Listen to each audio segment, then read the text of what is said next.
Hello and welcome to another episode of my Let's Play World of Tanks, and I am finally back from my travel, work, adventure trip that I was on, and yeah, it took a lot of time to upload that last video, so I apologize. The hotel that I was in had absolutely terrible Wi-Fi, and so every time I tried to upload it'd get about 50% complete and then just stop. So no matter what I did, it wouldn't work.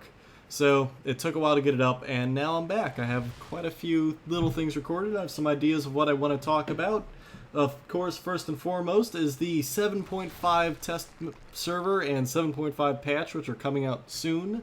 I'm not really going to talk too much about it right this moment. I'll talk about elements of it, but I'm not going to go into whole details and play any of those tanks because I just don't have the time at the moment. But basically, the 7.5 patch is going to bring in the whole German TD line for turrets. It'll also bring in tier 10 mediums and tank destroyers, and I will go on and on about those later, but maybe not this episode. You'll obviously tell by the title or the description if I want to talk about them or not, because it just depends on how much I get done in the 15 minutes that I like to record in. So anywho, talking about the one nice thing that I didn't mention is the new boundings for matchmaking. That I will be talking about. But otherwise, got back from travel. And yeah, this weekend I'm actually going to Historicon down in Fredericksburg, Virginia, otherwise known as Fred Vegas, for those who live around the Fredericksburg area, to go and play in the Flames of War Mid-War Nationals. So I'll be down there with the WWPD crew. This video should hopefully be up and running during that time, so if anyone's in the Fredericksburg area and wants to come see Historicon, I will be there. Look for me, look for the WWPD crew, and we'll have a WWPD podcast. Wow, that's a mouthful. On Saturday night, and that is, of course, July 18th, 19th, something like that. I gotta look at my little calendar here. 18th is today, so yeah. So what? The 21st, I believe. Anywho, going on with the game now instead of current topics, which will be irrelevant when people watch this at any point in time, like 3 days from now. So, speaking of which, the 7.5 does bring many changes and additions, and the biggest of which is a nice, tight matchmaker, which is going to be a lot of things that people were huffing and puffing about, just that they weren't too happy with the matchmaker and the types of tiers and rounds that they got into. Now, currently as it stands, Matchmaker pits you up against tanks that are within, I believe it's 3 tiers of your current tier up above you, and I think it's the highest you'll see, it goes based on the highest you'll see is 3 above you, and then the lowest I think is 3 below you. But at the moment, I'm seeing tier 5s and I'm tier 8, so yes, that's the lowest I'll see, and I'm on top. Of course, the worst case I'll see at the moment is tier 10s. Now, with that being said, things are going to get changed up a little bit, make it a little more fair, because there's no way in the world I'll ever be able to hurt like a mouse in my Pershing right here. So, what they're going to do is shrink it a bit so that you're going to be seeing 2 tiers above your tier as the highest you're going to be seeing. So it brings everything a little bit more in, makes it so that you can actually damage. Oh no, 2 tiers above me would be tier 10. I cannot read. Tier 11 is what I'd be seeing, and tier 11 doesn't exist at the moment. But, as I was saying, 2 tiers above me, so I still will be seeing tier 10s, but like an Easy 8 will not see a tier 10 anymore, which Easy 8... Wait, an Easy 8's a tier 6. Isn't it? T20, that's what I'm thinking of. Man, I cannot think of these tanks. T20 will no longer see like a mouse, which it has no reason fighting.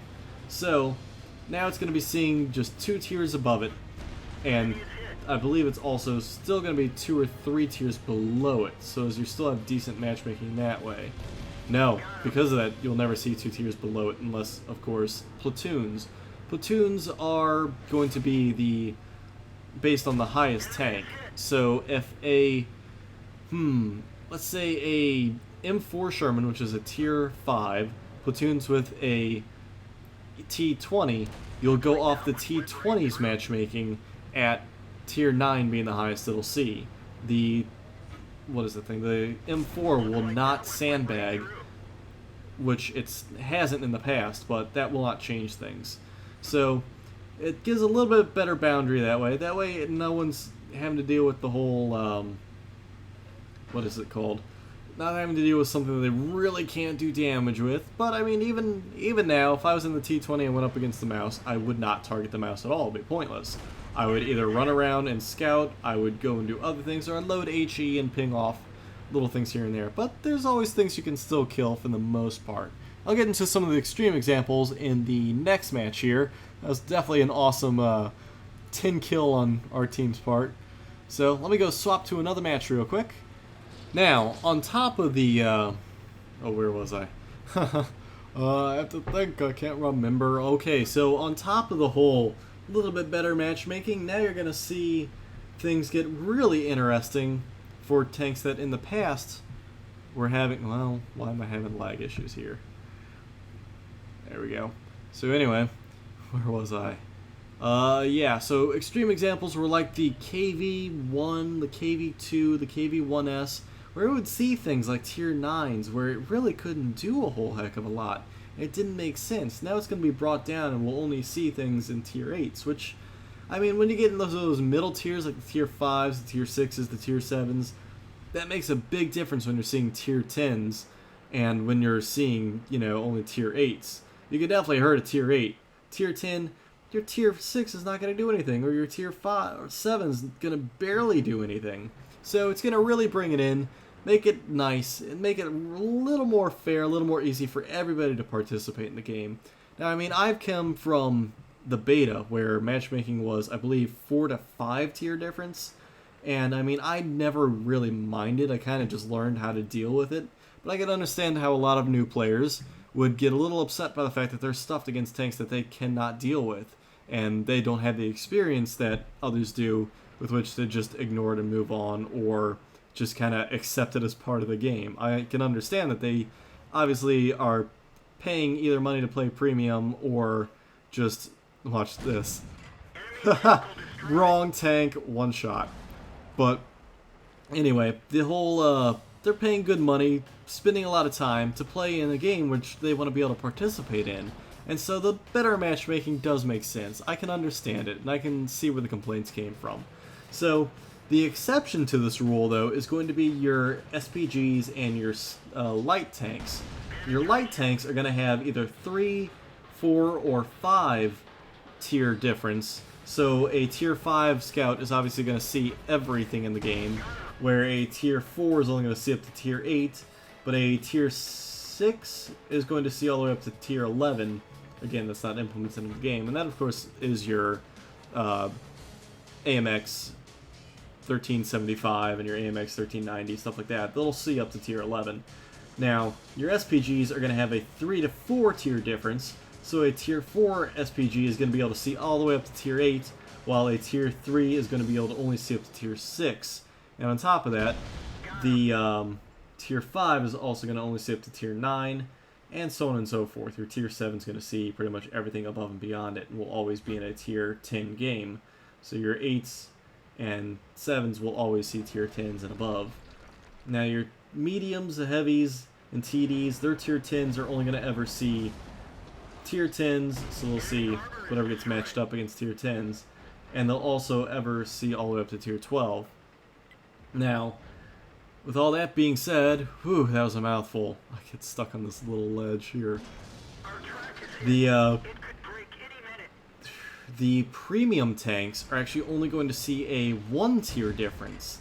So your, what was that thing? The KV-5 or the Jagdtiger 88 or the Lion, that stuff is only going to see 1 tier above what it is. So a KV-5 will only ever see a tier 9. The Type 59 is the one, what do you want to call it? Man, I can't even come up with the words anymore.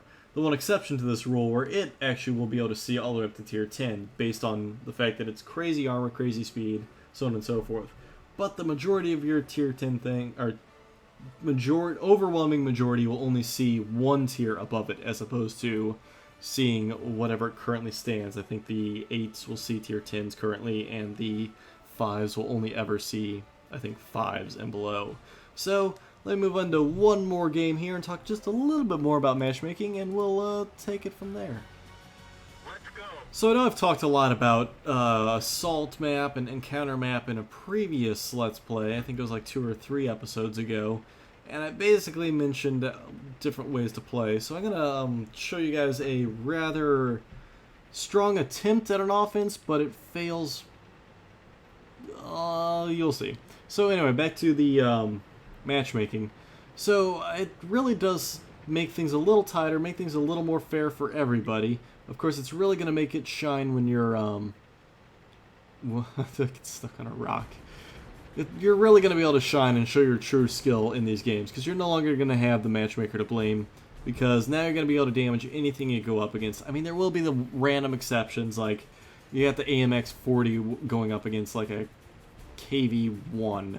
Yeah, you're not going to do anything, but like I said, the rare exceptions you need to find, it really comes down to just planning a little better and figuring out what targets you need to go after, which areas you should go into, and not worry so much about, well, I'm never going to damage this one tank, so I'm just going to continually pound at it.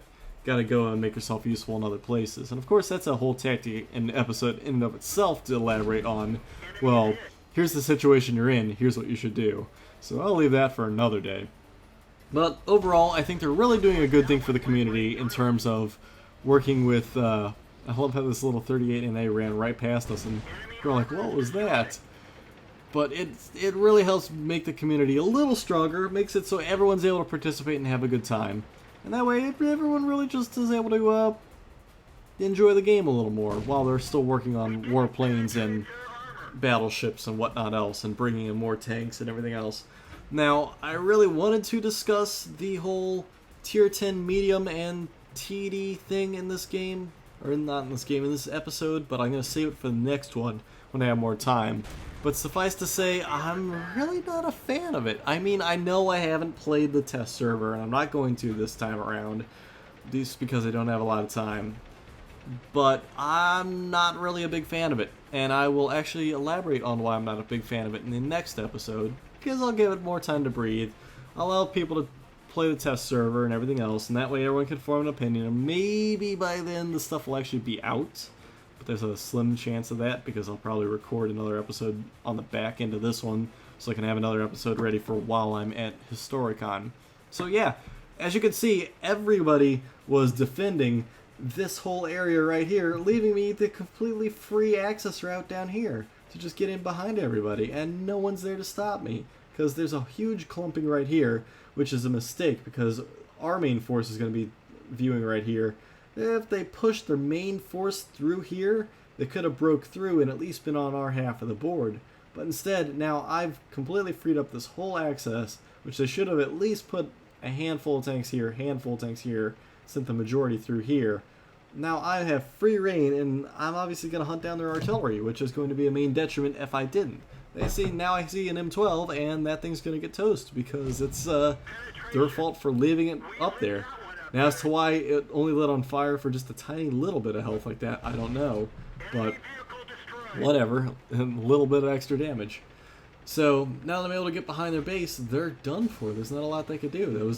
But then again, I've noticed a lot of assault maps, it is excessively difficult to win unless you're really working together.